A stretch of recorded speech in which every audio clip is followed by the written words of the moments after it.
이 시간에 우리가 주님의 마음으로 하나님을 예배할 수 있으면 좋겠습니다. 우리 목소리로도 하나님을 찬양했는데 온 마음으로 하나님을 예배하는 오늘 이 시간이 되시기를 예수님의 이름으로 축원합니다.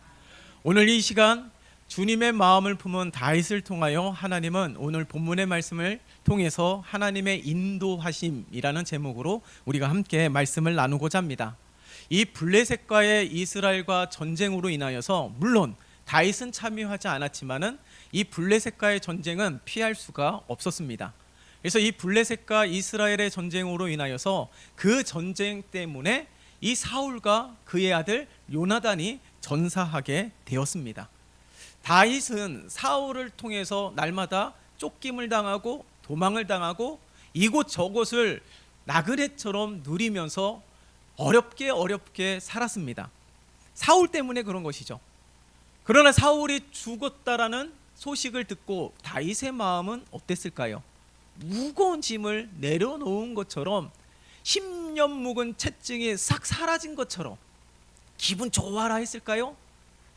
사울 때문에 도망하면서 전전긍긍하면서 살았는데 이제는 그 문제의 근원 핵심인 사울이 없어졌으니 문제가 해결되었다라고 좋아라 했을까요? 그렇지 않았습니다. 물론 사울 때문에 도망을 한 것은 사실이지만 다윗은 사울로 인하여 문제가 해결되었다고 해서 완전히 문제 속에서 해방된 것은 아니었습니다. 또 다른 문제가 다윗을 기다리고 있었는데 그것이 무엇이냐면 앞으로 자신이 어떻게 해야 되는지에 대하여 고민이 많았다라는 거예요. 왜냐하면 사울을 피해서 이방인의 땅 블레셋 땅까지 망명하게 되었습니다. 물론 이 블레셋의 왕 아기스가 다윗을 받아준 까닭은 목적이 있었어요. 다윗을 통해서 사울을 압박하고 이스라엘을 힘들게 그 내적으로 흔들리게 하기 위한 목적이 있었습니다. 근데 사울이 죽었어요. 더 이상 다윗은 이용 가치가 없습니다. 이 블레셋 왕 아기스는 그대로 다윗을 내버려 둔다라면 후환이 될 것을 생각해서 다윗을 제거하려고 했을 거예요. 그런 상황에서 다윗은 어떻게 해야 되는지 몰라요. 사울이 죽었기 때문에 이제는 이스라엘로 가도 된다라고 생각을 하게 되겠지만은 호련단신이라면 상관이 없습니다. 그러나 가족들도 있고 용사들도 있습니다. 이 수많은 사람들이 함께 야반도주한다라는 것은 쉬운 일이 아니며 이 블레셋과 이스라엘 전쟁 속에서 블레셋이 승리했기 때문에 지금 이 블레셋의 군사들의 사기는 하늘을 찌르고 있는 상황이에요. 그런 상황 속에서 섣불리 행동하다가는 다윗과 모든 가족들과 용사들이 낭패를 볼 수도 있습니다. 지금 이런 난감한 상황 가운데 있는 다윗이에요. 이러지도 저러지도 어떻게 해야 되는지, 가장 어떻게 하면 나에게 유익이 될 것인지, 가장 지혜로운 것인지 지금 어찌할 수 없는 상황 가운데 있는 다윗입니다. 사울이 죽었다고 해서 문제가 해결되었다라고 생각을 하게 되고 있지만은 절대 그렇지 않다라는 거예요. 그 순간 다윗은 어떻게 했는지 1절의 말씀을 같이 읽어볼까요? 시작. 그 후에 다윗이 여호와께 여쭈어 아뢰되 내가 유다 한 성읍으로 올라가리까? 여호와께서 이르시되 올라가라. 다윗이 아뢰되 어디로 가리까? 이르시되 헤브론으로 갈지니라. 아멘. 다윗이 어떻게 했다고요? 문제가 해결되었는데 문제 속에서 허우적거리는 것이 아니라 또 다른 더 큰 문제 때문에 더 근심하고 있는 다윗. 이 상황 가운데 다윗은 하나님께 여쭈어 아뢰되 기도했다라는 거예요. 사울이 없어지면은 이젠 끝이 아니라 또 다른 가시가 다윗을 힘들게 하고 있다라는 것입니다. 바로 이 상황 가운데 다윗은 하나님께 묻고 있다라는 거예요. 이게 주님의 마음을 품은 하나님의 사람. 바로 이 수많은 문제와 문제의 연속 속에서 하나의 문제가 끝나면 또 다른 위장된 문제가 다가올 때에 우리는 어떻게 해야 되느냐? 바로 기도하며 하나님의 뜻을 간구해야 하는 것입니다. 그 이유가 무엇입니까? 문제는 내가 해결할 수 있는 것이 아니기 때문에 그런 거예요. 모든 문제의 해답은 하나님께 있습니다. 나에게 있는 것이 아닙니다. 내가 지혜롭게, 내가 좀 더 열정적으로, 아니면 좋은 사람 만나서 그 문제가 해결되어지는 것이 아니라 하나님께서 역사하시고 하나님께서 인도해 주시고 하나님께서 간섭해 주셔야지만이 문제가 해결되는 줄 믿습니다. 그래서 다윗과 같이 수많은 문제 속에서 내가 어찌할지를 내가 스스로 판단하는 것이 아니라 하나님께 기도하며 하나님의 인도함을 받는 거예요. 지금 다윗은 이 문제 속에서 기도의 골방으로 들어가서 다시금 하나님께 묻고요, 다시금 하나님의 마음에 귀를 기울이고요, 다시금 하나님의 뜻에 집중하고 있다는 사실이에요. 간절하게 하나님 앞에 구했습니다. 아무리 주변 상황이 나에게 유리한 것처럼 돌아간다 할지라도 절대로 조급해하면 안 되는 거예요. 절대로 무리하게 판단하면서 무리하게 행동하면 안 되는 것입니다. 오늘 하나님께 기도했더니 다윗이 어떻게 기도합니까? 하나님, 사울이 죽었으니까 유다 성읍으로 올라가리까? 이 말은요, 다윗이 오래전부터 마음을 품고 있었다라는 거예요. 이방인의 땅에서 살아가고 있는 다윗이 마음이 편안했을까요? 더 이상 사울의 추격을 받지 않아서 두 다리 쭉 뻗고 마음 편하게 잘 수 있었더라고 좋아했을까요? 아니에요. 이방인의 땅에서 살아가는 다윗은 하루하루 시간이 그에게는 근심이었을 것입니다. 당장이라도 이스라엘 땅으로 돌아가고 싶었던 마음이 다윗의 마음인 것을 오늘 1절을 통하여 알 수가 있어요. 단번에 내가 이제 지금 유다 성읍으로 가리까? 하나님께 묻고 있습니다. 내가 어디로 가야 합니까? 하나님께 묻고 있어요. 그러자 하나님은 분명하게 다윗에게 응답하셨습니다. 헤브론으로 갈지니라. 여러분, 우리가 기도하며 하나님이 지금 다윗과 같이 어디로 가라, 무엇을 하라 라고 말씀하시진 않아요. 그러나 오늘 성경을 통하여 우리가 분명하게 깨닫고 발견하시기를 바랍니다. 하나님은 우리에게 헤브론으로 가라, 무엇을 해라, 어디로 가면 누구를 만난다, 그렇게 말씀하시지 않았어요. 대개는 그렇게 말씀하실 수도 있습니다. 그러나 보통은 그렇게 말씀하시지 않습니다. 하지만 성경을 통하여 헤브론으로 갈지니라 라고 말씀하고 있는 뜻이 무엇입니까? 우리가 기도하면 하나님은 그 삶을 주장하시고, 우리가 기도하면 하나님은 그 삶을 인도하시고, 우리가 기도하면 하나님은 응답하는 삶이 되게 하신다라는 것을 우리에게 말씀을 통하여 말씀하고 있다라는 사실이에요. 그렇기 때문에 하나님의 음성이 들려지지 않아요. 여전히 나는 어떻게 해야 될지 몰라요. 그러나 기도했다라면 하나님이 인도하셨음을 확신하시길 바랍니다. 기도하셨더라면 하나님이 책임져 주시는 것을 확신하시기를 바랍니다. 그리고 헤브론으로 올라갔어요. 하나님이 응답하셨기 때문에. 거기서 어떤 일들이 일어났습니까? 4절을 볼까요? 4절 같이 읽겠습니다. 시작. 유다 사람들이 와서 거기서 다윗에게 기름을 부어 유다 족속의 왕으로 삼았더라. 어떤 사람이 다윗에게 말하여 이르되 사울을 장사한 사람은 길르앗 야베스 사람들이니이다 하매. 헤브론으로 닦았는데 어떤 일들이 일어났습니까? 이 유다 성읍의 백성들이 유다의 왕으로 다윗을 삼은 거예요. 물론 하나님께서 다윗에게 기름 부었기 때문에 반드시 그가 왕이 될 것입니다. 근데 사울이 죽었다고 해서 하나님이 기름 부으셨기 때문에 이제 당장 그 다음 왕의 자리에 올라가기 위하여 애쓴 흔적이 없어요. 오늘 말씀을 보세요. 백성들과 함께 의논한 것도 없습니다. 절차를 어떻게 해야 되는지 그런 것도 없어요. 백성들의 마음은 어떠한 것인지 그렇게 알고자 하는 노력도 없습니다. 이 유다 성읍에 딱 올라갔더니 백성들이 너나 할 것 없이 자연스럽게 다윗을 왕으로 삼았다라는 거예요. 이 유다 백성들은 다윗에게 은혜를 받은 것을 잊지 않고 있었던 것이죠. 이 아말렉을 추격하여서 다윗의 가족들과 용사들의 가족을 구하고 승리한 대가로 전리품을 얻었을 때에 전장에 참여하지 않은 모든 백성들에게 똑같은 전리품을 나눠줬습니다. 그 은혜를 잊지 않았던 거예요. 너나 할 것 없이 자연스럽게 다윗을 왕으로 삼고자 하는 놀라운 일들이 펼쳐지게 되었습니다.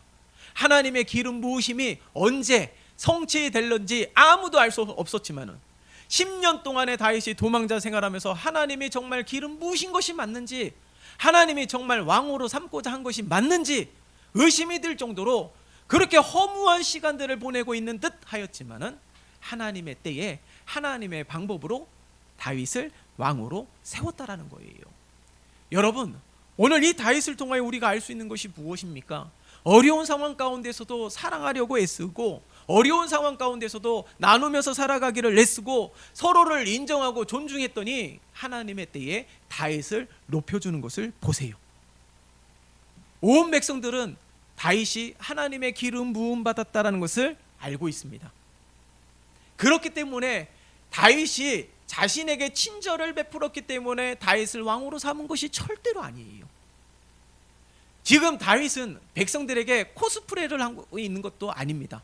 백성들에게 친절을 베풀고 백성들의 마음을 얻기 위하여 수고하고 있는 것이 절대로 아니에요.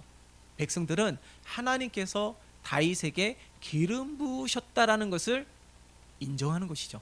다시 말해서 다윗을 인정하는 것이 아니라 하나님께서 다윗을 세우신 하나님을 인정하고 있는 백성들을 보는 겁니다. 그러니까 오늘 백성들이 다윗을 왕으로 세운 것은 하나님께 순종하고 있는 거예요. 하나님을 인정하고 있는 것입니다. 그렇기 때문에 하나님은 이 모든 것을 합력하여 선을 이루시는 것을 보세요. 여러분, 문제가 어떻게 해결이 되었습니까? 다윗이 조급했나요? 다윗이 왕이 되고자 애쓰고 있었나요? 다윗이 왕이 되고자 자신의 사람을 포섭하였습니까? 그 사람을 통하여서 여론을 형성하였습니까? 절대로 그런 것이 아니에요. 그렇다고 왕이 되고자 하는 많은 후보들이 있어서 국민 투표를 하였습니까? 그런 것도 아니었습니다. 모든 것은 하나님이 뜻하신 대로 하나님께서 이루어 가시고 세워 가시며 모든 것을 합력하여 선을 이루게 하시는 하나님의 놀라운 은혜를 보게 되는 거예요. 다윗이 애쓴 흔적이 없죠. 다윗이 조급해한 것도 없습니다. 이제는 내가 어떻게 해야 되지? 무엇을 해야 되지? 그 모든 것들을 누구와 상담을 했다고요? 기도하며 하나님께 여쭙다라는 거예요. 그러면 반드시 하나님께서 인도하실 거예요. 그러므로 기도하며 내 문제가 해결되지 않고, 아니 문제가 해결되었는데도 불구하고 또 다른 문제가 있을 때 또다시 기도의 골방으로 들어가면 되는 겁니다. 또 있습니까? 그러면 또 기도의 골방으로 들어가요. 내가 아무리 기도해도 하나님은 헤브론으로 갈지니라 말씀하시지 않는다 할지라도 내가 기도하면 하나님은 그 삶의 주권자로서, 그 모든 삶의 책임자로서, 우리의 삶의 보호자로서 하나님은 역사해 주실 줄 믿습니다. 그러므로 조급해하지 말고 하나님의 때를 기다리며 하나님의 방법으로 세우시는 놀라운 은혜를 날마다 체험하는 복된 삶이 되시기를 예수님의 이름으로 축원합니다. 그래서 하나님의 간섭하심으로 놀라운 일들이 펼쳐지게 되었어요. 그렇기 때문에 우리가 분명하게 기억하시는 것은 하나님의 인생, 우리의 모든 인생의 뒤편에서 수고를 하고 있든 인생의 조연이든 아니면 보잘것없다고 하더라도 모든 것은 하나님의 섭리에 귀중한 재료가 된다는 사실을 기억하시기를 바랍니다. 광야 생활의 10년, 블레셋 땅에서의 살아가는 삶, 그것이 다윗에게 가치 없는 것, 낭비되고 허비되는 시간이라고 여겨지지 않았다는 거예요. 다윗은 그 순간순간 최선을 다했습니다. 여러분, 오늘의 삶이 내일의 삶에 어떻게 작용이 될는지는 아무도 알 수가 없는 것이에요. 그렇더라고 허비한다라면은 무가치하다라고 이스라엘 백성들처럼 원망하며 그렇게 불평하며 그렇게 허송세월을 보내다가는 밝은 내일을 기대할 수가 없는 것입니다. 다윗처럼 어떠한 상황 속에서도 하나님의 마음 품고, 다윗처럼 어떠한 상황 속에서도 하나님의 뜻을 행하기 위하여 그렇게 날마다 최선을 다하는 삶으로 살아가게 된다면 하나님은 그 모든 삶이 귀중한 재료가 되게 하셔서 결국에는 하나님의 뜻이 성취되는 삶이 되게 하실 줄 믿습니다. 그런데요, 딱 왕이 되고 첫 번째 직무가 무엇이었습니까? 우리 함께 읽었던 4절의 말씀을 보니까 어떤 사람이 다윗에게 보고를 하는 거예요. 길르앗 야베스 사람들이 사울을 장사하였습니다. 이런 보고를 왜 왕이 된 첫 번째 보고로 올렸을까요? 마치 어떤 사람인지는 모르겠지만은 그가 다윗에게 충성된 신하임을 나타내기 위하여 보인 열정이라고 생각이 될 수도 있습니다. 사울이 어떤 사람이에요? 다윗에게 가시 같은 존재였습니다.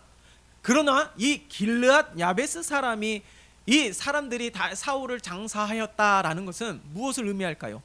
다윗의 적대감을 품은 자들입니다 라고 보고를 하고 있는 것일 겁니다. 이젠 사울의 사자만 들어도 오금이 저릴 것 같은 다윗이지만 이 사울을 장사하였다, 적대심을 품은 자이다, 후환을 남겨두면 안 됩니다 라는 의미로 보고를 했을 거예요. 그러면 다윗은 왕이 되었을 때 어떻게 하였습니까? 사울의 가문 3대까지 멸절시키고자 잔인함을 보인 왕으로 서지 않았다라는 거예요. 오늘 본문에 보니까 5절에 어떻게 해요?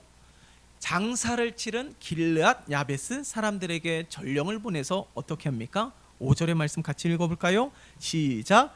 다윗이 길르앗 야베스 사람들에게 전령들을 보내 그들에게 이르되 너희가 너희 주 사울에게 이처럼 은혜를 베풀어 그를 장사하였으니 여호와께 복을 받을지어다. 아멘. 악한 영들은요, 과거를 통하여 이 상처가 덧나게 하고 이젠 다 아물었다고 생각했는데 또 과거를 통하여 이 상처를 도려내서 또다시 고통스럽게 합니다. 왜 그럴까요? 늘 과거 속에서, 과거라는 감옥 속에서 살아가게 하기 위해서예요. 과거 때문에 상처받고 과거 때문에 근심하며 과거 때문에 날마다 무기력하게 살아가게 하기 위하여 날마다 잊을만 하면 과거가 생각나고 잊을만 하면 과거가 생각나게 하는 악한 사단들의 간교한 계략이 있다는 겁니다. 지금 다윗에게 그렇게 하고 있는 거예요.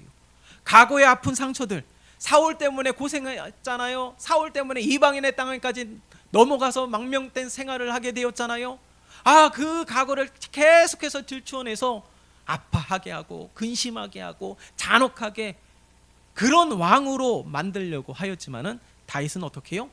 오히려 저들을 축복하고 저희들에게 하나님의 은혜가 있기를 간구하며 깔끔하게 과거를 청산하는 다윗의 모습이 오늘 성경 속에 기록이 되어 있다라는 겁니다. 여러분, 우리는 주님의 은혜로 새롭게 된 자들인 줄 믿습니다. 우리 주님은 어저께나 오늘이나 한결같은 분이세요.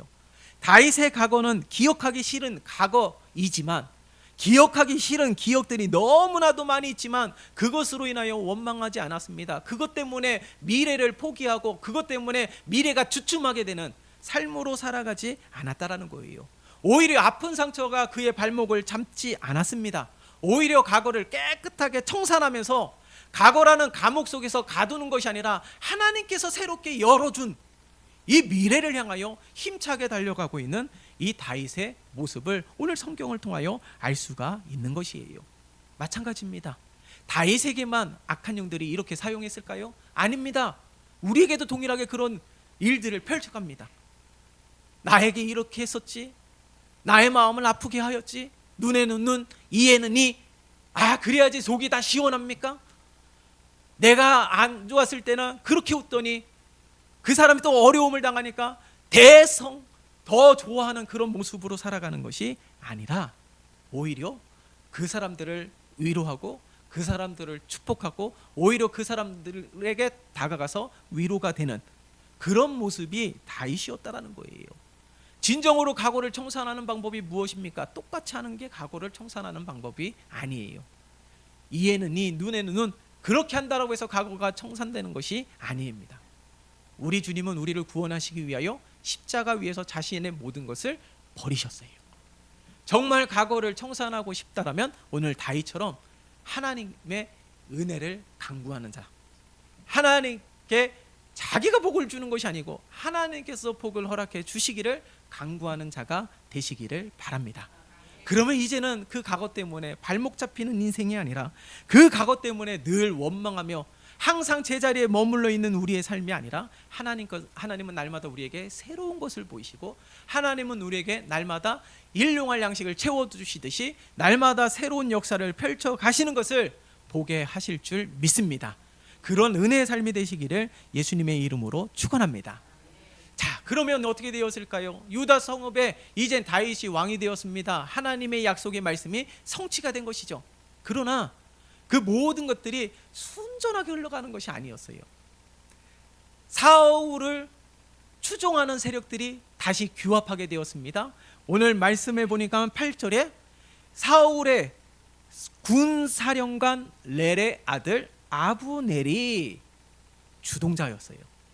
사울을 추종하는 세력들을 모아서 사울의 아들 이스보셋을 왕으로 세웠습니다. 이 이스보셋이 왕의 제목이기 때문에 그런 것이 아니라 군사령관 아브넬이 욕망이 있었던 거예요. 허수아비 왕을 세워서 자신이 좌지우지하기 위하여 사울의 추종 세력들을 규합해서 한 나라를 세운 것이죠. 그런데 보세요. 오늘 성경은 8절에 사울의 군사령관 아브넬이라고 기록하고 있습니다. 이스보셋이 왕이 된 이스라엘이라는 곳은 지도상으로 보면 다윗이 다스리고 있는 유다 성읍과 이스보셋이 다스리고 있는 이스라엘의 지도상으로 보면 크기가 엄청나게 차이가 나요. 그리고 8절에 군사령관 아브넬이라고 기록하고 있듯이 이스보셋이 다스리고 있는 이스라엘은 이만큼 인적 자원이 많이 있다라는 겁니다. 그러니까 유다 성읍과 이스라엘과 비교해 보면 비교가 되지 않는다라는 거예요. 땅의 크기도 그렇고 인적 자원도 그렇고 모든 것이 월등하다라는 것을 성경은 군사령관 아브넬이라는 것을 통하여 충분히 추측할 수가 있습니다. 그런데 보세요. 유다 성읍은 어떻게 세워진 거예요? 기도하며 세워진 나라입니다. 이스라엘은 어떻게 세워졌습니까? 자신의 욕망으로 허수아비 왕을 세워서 세워진 나라예요. 하나님이 세우신 나라는 처음은 미약하지만 나중은 심히 창대케 되는 것이죠. 사람의 욕망으로 세운 처음은 창대하지만 나중은 어떻게 될까요? 오늘 본문은 다 읽진 않았지만 오늘 2장의 말씀을 다 읽어보면 어떠한 일들이 펼쳐지자면 이스라엘과 유다가 전쟁을 하게 돼요. 기브온이라는 곳에서 전쟁을 하게 됩니다. 근데 그곳에서 어떻게 되었습니까? 그 전쟁이 어떻게 되었을까요? 인적 자원이 많은 이스라엘인데 근데 객관적으로 전력을 비교해보면 상대가 되지 않는 이스라엘과 싸우는 그 가운데 유다가 전쟁에서 승리하게 됩니다. 유다의 전사자는 20명이에요. 이스라엘의 전사자는 30절에 기록하고 있듯이 31절의 말씀을 보면 360명이 전사하였음을 나타내고 있는 것입니다. 무엇을 이야기하고 있습니까? 왜 이 전장에서 이런 결과가 나타나게 되었을까요? 하나님이 있고 없고의 차이라는 거예요. 하나님이 다스리고 다스리지 않는 차이라는 겁니다. 기도로 세운 나라는 하나님께서 책임져 주시는 것이고 욕망으로 세워진 나라는 결국에는 무너지게 되는 것이에요. 우리 교회는 어떻게 세워졌습니까? 기도하며 세워진 줄 믿습니다. 우리의 삶은 어떠한 삶이 되기를 원하십니까? 나의 미래는 나의 욕망으로 되어지는 나의 인생이라면 결국에는 무너지게 되는 거예요. 진정으로 번창하기를 원하십니까? 진정으로 성장하기를 원하십니까? 아니 우리 교회도 우리의 삶도 우리의 가정도 그렇게 되기를 원하십니까? 그러면 다윗을 통하여 어떻게 세워가야 되는지를 발견하시라는 거예요. 하나님이 주인이 될 때에 하나님이 다스리는 나라가 될 때에 번창하게 되는 겁니다. 기도하며 하나님께 의탁하게 될 때에 그 가정은 그 자녀의 삶은 하나님께서 책임져 주시는 줄 믿습니다. 이스라엘과 유다의 전쟁 속에서 보여지잖아요. 그런데 중요한 것은 이겁니다. 여러분 우리가 읽지 않았지만 30절의 말씀 다시 한번 읽어볼까요? 시작. 요압이 아브넬 쫓기를 그치고 돌아와 무리를 다 모으니 다윗의 신복 중에 19명과 아사헬이 없어졌으나 앞서서 말씀드린 대로 20명의 전사자가 있다는 것이죠. 여러분 우리가 착각하고 있는 것 하나가 이겁니다. 하나님이 함께 하시고 하나님이 이끄시고 하나님이 함께 하시는 전장은 아무런 피해도 없이 대승을 거둔다라는 착각을 하면 안 되는 거예요. 영광의 상처라는 것이 있지 않습니까? 전장 속에서 20명의 전사자가 있었지만은 그 전쟁은 분명하게 승리한 전쟁이에요. 하나님이 함께 하셨다라고 해서 아무런 아픔이 없고 아무런 어려움이 없다라고 생각하게 된다라면은 큰 착각이에요. 하나님은 결과적으로 볼 때에 이 전쟁에 승리케 하셨습니다. 하나님을 인정하고 하나님께 순종하였기 때문에 하나님의 보호하시는 놀라운 은혜를 펼치신 거예요. 그럼에도 20명의 전사자가 있었다라는 것은 하나님이 함께 하시는 인생이라도 어려움이 있을 수도 있기 때문에 영광의 상처라고 이렇게 말을 하듯이 하나님이 함께 하시는 인생도 이러한 인생이 되기도 하지만 결과적으로 반드시 승리케 하시는 하나님의 은혜가 있다는 사실을 잊으면 안 되는 것입니다. 그렇다면 이 말씀을 통하여 우리에게 말씀하고 있는 까닭이 무엇입니까? 하나님이 함께 하셨지만은 그 작은 피해 때문에 피해에 집중하며 문제에 집중하며 하나님의 영광을 보지 못하는 장님이 되지 말자라는 거예요. 더 크게 베풀어 주신 하나님의 은혜가 있지 않습니까? 얼마나 놀랍도록 역사하신 하나님의 은혜가 있지 않습니까? 그 하나님의 은혜에 집중하며 하나님을 찬양하는 자가 되시기를 바랍니다. 그 하나님에게 집중하며 하나님께 감사하는 자가 되시기를 바랍니다. 그 하나님께 집중하며 하나님이 베푸신 놀라운 일들을 감사하며 찬양하며 감격하는 우리 모두가 되어야 될 줄 믿습니다. 우리 교회가 바로 이런 교회가 되면 좋을 것 같아요. 우리 교회는 기도하며 세운 교회입니다. 우리 교회는 하나님이 주인이신 교회입니다. 그러하기에 하나님의 방법으로 하나님의 때에 세워가실 것이고 번창케 하실 것입니다. 마찬가지로 우리의 가정도 하나님이 세우신 가정입니다. 우리의 가정의 머리는 예수 그리스도입니다. 그러하기에 우리의 가정과 자녀와 삶의 터전과 경영하는 모든 일들까지 하나님께서 이끌어 가실 것입니다. 그러므로 날마다 성장하게 될 것이고 그러므로 날마다 번창하게 되어질 줄 믿습니다. 이것이 바로 하나님의 나라의 특징이라는 거예요. 하나님이 함께 하시는 교회의 특징이며 하나님이 함께 하시는 가정의 가장 특징입니다. 그렇기 때문에 수많은 문제들 때문에 조급해하며 그렇게 전전긍긍하는 것이 아니라 다윗처럼 그 순간에도 기도의 골방으로 들어가서 하나님의 뜻을 묻고 하나님의 인도하심을 받고 내가 기도했는데도 하나님의 응답이 없어 나보고 어떻게 하라는 것이야 라고 묻는 것이 아니라 기도하면 하나님께서 오늘 말씀을 통하여 헤브론으로 갈지니라 말씀하셨던 것처럼 하나님은 반드시 그 삶을 인도해 주실 것임을 확신하며 그렇게 믿음으로 살아가는 우리의 삶이 되시기를 바랍니다.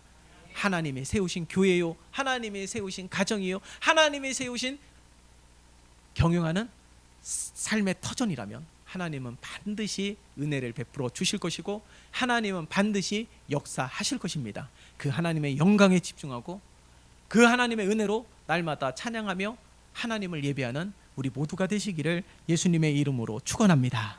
살아계신 하나님 아버지 감사합니다. 우리 온 성도들 하나님이 세우신 교회요 가정이요 삶의 터전인 줄 믿습니다. 그러하기에 수많은 문제들의 연속 속에서 조급해하며 헛되게 살아가는 것이 아니라 기도하며 하나님의 인도함을 받게 도와주시고 기도하더라도 하나님이 말씀하시지 않아서 속이 답답하더라도 기도하였으니 하나님께 의탁하였으니 하나님께서 선하게 인도하여 주실 것을 의심 없이 믿는 우리 모두가 되게 도와주시옵소서. 그래서 하나님이 세우신 교회요 가정이요 삶의 터전이기 때문에 날마다 번창케 하여 주실 것을 기대하며 소망하며 살아가는 삶 되게 축복하여 주시옵소서.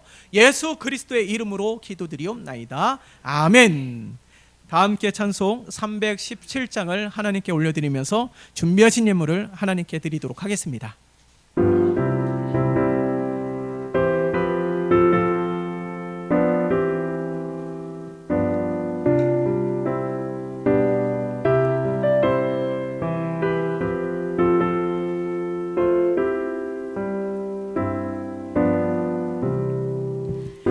주 예수 주신 은혜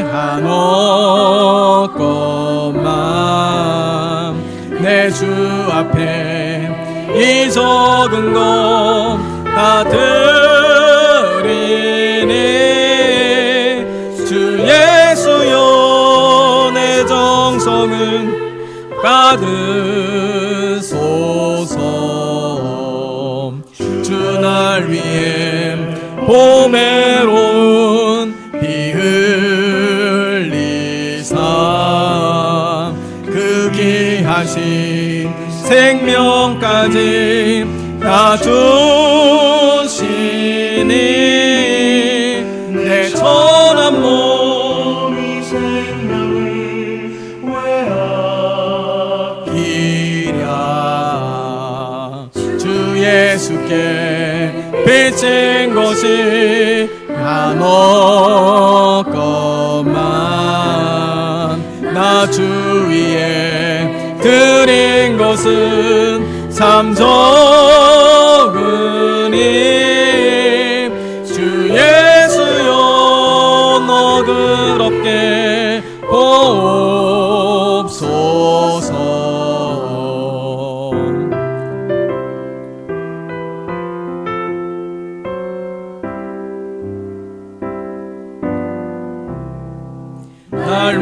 위하여 십자가에 피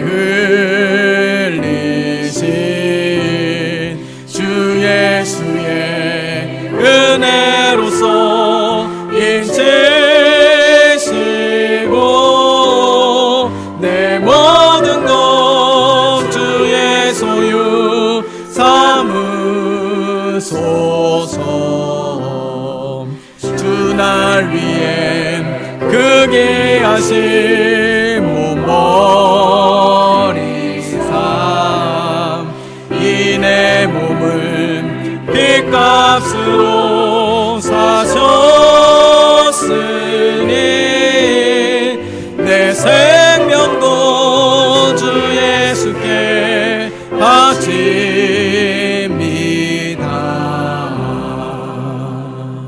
아멘. 여러분들께 교회 소식을 안내해드리기 전에 여러분들 주보에 보시면 자, 이 전도 대상자 카드가 있을 것입니다. 오늘 이 시간에 우리 전도 대상자 1월 한 달 동안에 계속 기도하며 하나님 앞에 올려드릴 영혼, 이 전도 대상자들을 작정하는 시간을 갖고자 하는데요. 혹시 이 카드가 없으신 분들은 손을 들어주시면 이 카드를 나눠드리도록 하겠습니다. 자, 저기 저 뒤에 집사님 없는데 하나 주시면요. 자, 다 있으시면은 자, 기도하는 마음으로 이제 적으시고요. 적으시고 자, 전도 대상자, 내가 하나님 앞에 올려드릴 전도 대상자. 뭐 가족도 좋습니다. 아직 예수 믿지 않는 분이 있다라면 가족도 좋아요. 지금 함께 적고요. 함께 기도하는 시간을 갖고자 하는데요. 여러분들 111 운동 1년에 한 사람이 한 명을 전도하는 것입니다. 자, 여러분 내 이웃에 나랑 함께 교제하고 함께 친하게 지내는 그 사람을 적어서 하나님 앞에 올려드리는 거예요. 우리 어린 자녀들도 친구의 이름을 적어서 함께 동참하면 좋겠습니다. 자, 여러분들 이렇게 작정하고 함께 기도하는 거하고 그냥 막연하게 생각하고 하는 거하고는 차이가 있습니다. 그래서 내가 분명하게 내 마음에 하나님께서 전도 대상자로 주신 영혼이 있다라면 오늘 이 전도 카드에 작성하시고 우리 오늘 이 시간에 함께 기도하며 우리 뒤에서부터 이렇게 걷어주시면 좋을 것 같아요. 우리 양쪽에 계신 예배자 분들이 이렇게 다 카드를 다 적으신 것들을 자, 기도가 끝나면 우리 함께 기도가 끝나면 함께 좀 이렇게 걷어주시면 좋겠습니다. 우리 지금 쓰시는 시간을 갖도록 할게요. 자, 작정하는 시간입니다. 다 작정 카드에 다 작성을 해주시고요. 자, 다 하셨더라면 우리 함께 기도하는 시간을 갖도록 하겠습니다. 자, 이 전도 대상자의 작정한 이름을 불러가며 하나님, 이 영혼이 하나님 앞에 돌아오기를 원합니다. 하나님 함께 하여 주시옵소서. 그래서 이 영혼을 주님께로 인도하는 자 되게 도와주시고 통로 되게 하시고 도구 되게 하시며 복음을 전할 수 있는 기회와 돌같이 굳어진 이들의 마음을 깨뜨려 주시고 마음의 문들이 열리는 하나님의 역사가 펼쳐지게 도와주시옵소서. 우리 전도 대상자에 기록한 이들을 위하여 우리 함께 통성으로 기도하는 시간을 갖도록 하겠습니다.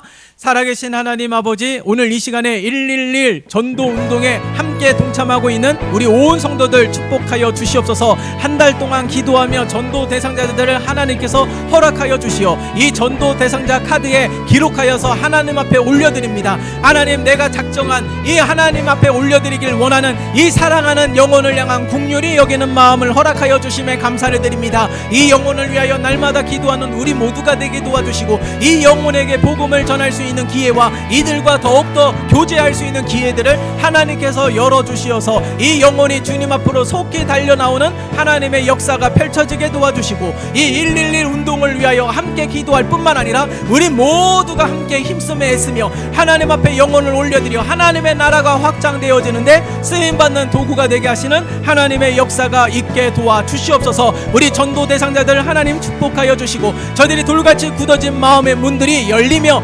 깨어지는 역사가 있게 도와주시어 우리들과 같이 함께 예배를 드리고 우리들과 같이 예수님이 살아계심을 믿고 예수님이 나의 구주이심을 영접하게 되는 하나님의 놀라운 은혜가 펼쳐질 수 있도록 하나님 역사하여 주시옵소서. 주님께서 함께하여 주시옵소서. 예수 그리스도의 이름으로 기도드리옵나이다.